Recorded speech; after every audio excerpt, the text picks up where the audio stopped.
আমাদের দেশে বিভিন্ন জায়গায় এক সময় ছিল, এখন আছে কিনা জানি না, অনেক এলাকা প্রশাসন, অনেক ভাইরা তারা বড় বড় সাইনবোর্ড লাগিয়ে রাখছে, রাগের মাথায় তালাক দিলে তালাক হয় না। দেখছেন আপনারা এই সাইনবোর্ড? কেউ দুর্ভাগ্য হয় নাই কারণ এরকম সাইনবোর্ড অনেক জায়গায় আছে। আমাদের দুর্ভাগ্য যে আমাদের ফটো অনেক সময় আমাদের প্রশাসন অনেক বাইরে দিয়ে দেয়, রাগের মাথায় তালাক দিলে নাকি তালাক হয় না। তালাক কি মানুষ মহব্বত করতে করতে দেয়? স্ত্রীর সাথে মহব্বত, ভালোবাসা, আতিশয্যে তালাক দিয়ে দেয়? তালাক তো দেয়ই রাগের মাথায়। তবে শরীয়ত বলে রাগের মাথায় আপনি ব্যালেন্স হারিয়ে তালাক দিয়ে পরে আফসোস যেন করতে না হয়, এই জন্য আপনাকে সবর করতে হবে। তালাক দেওয়ার ডিসিশন নিয়েছেন, স্ত্রীর একটা মাসিক পার হওয়ার পর্যন্ত অপেক্ষা করতে হবে। আসলো আর মুখ দিয়ে তালাক বলে দিলেন, জি না। তালাক দেওয়ার নিয়ম শুনেন, যেভাবে তালাক দিলে আবারও ফেরত নিতে পারবেন কখনো চাইলে, সেটা সুযোগ কখন হবে। আপনি সিদ্ধান্ত নিচ্ছেন না আর একসাথে আমরা থাকবো না, ওকে ফাইন, পরামর্শ করছেন বন্ধু বান্ধব, বিচক্ষণ মুরব্বী, আলেম ওলামা, লয়ার সবার সাথে, তাহলে এবার আপনাকে অপেক্ষা করতে হবে। সিদ্ধান্ত নিলেন আজকে আর কালকে তালাক দিবেন, জি না, অপেক্ষা করতে হবে একটা মাসিকের। মাসিক পার হবে, এরপরে পবিত্রতা আসবে, সেই পবিত্রতার পিরিয়ডে শারীরিক কোনো সম্পর্ক হওয়ার আগে আপনাকে তালাক দিতে হবে। এটা হলো তালাকুস সুন্নাহ। এভাবে শরীয়ত তালাক দেওয়ার নির্দেশ, যদি দিতে হয় এভাবে দিতে হবে। কেন শরীয়ত এতগুলো স্টেপ অবলম্বন করছে জানেন? কারণ শরীয়ত এনশিওর করতে চায় আপনার তালাকটা খুব বিচক্ষণতার সাথে, বুদ্ধিদীপ্তভাবে, সুচিন্তিতভাবে হয়েছে, ঠান্ডা মাথায় হয়েছে, বুঝে শুনে হয়েছে।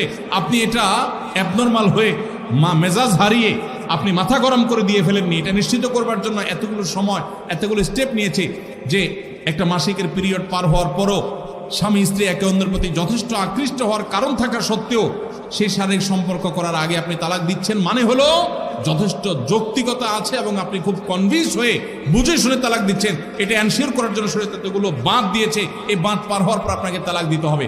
আমাদের দেশে হাজারের ভিতরে 999 জন মানুষ তালাক দেওয়ার সময় মুখ দিয়ে আসলো আর পট করে তালাক দিয়ে দিল। এটা সুন্নাহ তালাক নয়। এই তালাকটা, এইভাবে তালাক দেওয়া, এটা একটা গুনাহের কাজ। এভাবে তালাক দিবেন না, তালাক দেওয়া যাবে না। এই জন্য যুবক ভাইরা যারা বিবাহ করবেন ভবিষ্যতে, আপনারা জেনে রাখেন ঘরে ঘরে তালাক হচ্ছে। ঢাকায় যতগুলো বিবাহ রেকর্ড হয়, আনুপাতিক হারে প্রায় পাল্লা দিয়ে ততগুলো বিবাহ বিচ্ছেদ হয়। ভয়ঙ্কর ভাবে তালাক বেড়ে চলেছে। কয়েক জায়গায় মাহফিলে গিয়েছি, এলাকার চেয়ারম্যান সাহেবরা বলছে, ভাই আমি চেয়ারম্যান হওয়ার পরে যে বিচার আচার আমার কাছে আসছে, বিসমিল্লাহি করছি তালাকের বিচার দিয়া। একজন বলছেন যে কয়েকদিনের ভিতরে 20-25টা তালাকের বিচার আসছে, আর যেগুলো আমার কাছে আসে সেগুলো তো আমাদের হিসাবের বাইরে। এই জন্য আপনাদের প্রতি উদাত্ত আহ্বান রাখতে চাই, আমাদের সংসারগুলো সব খান খান হয়ে যাচ্ছে। সবাই সংযমী হতে হবে, ধৈর্যশীল হতে হবে।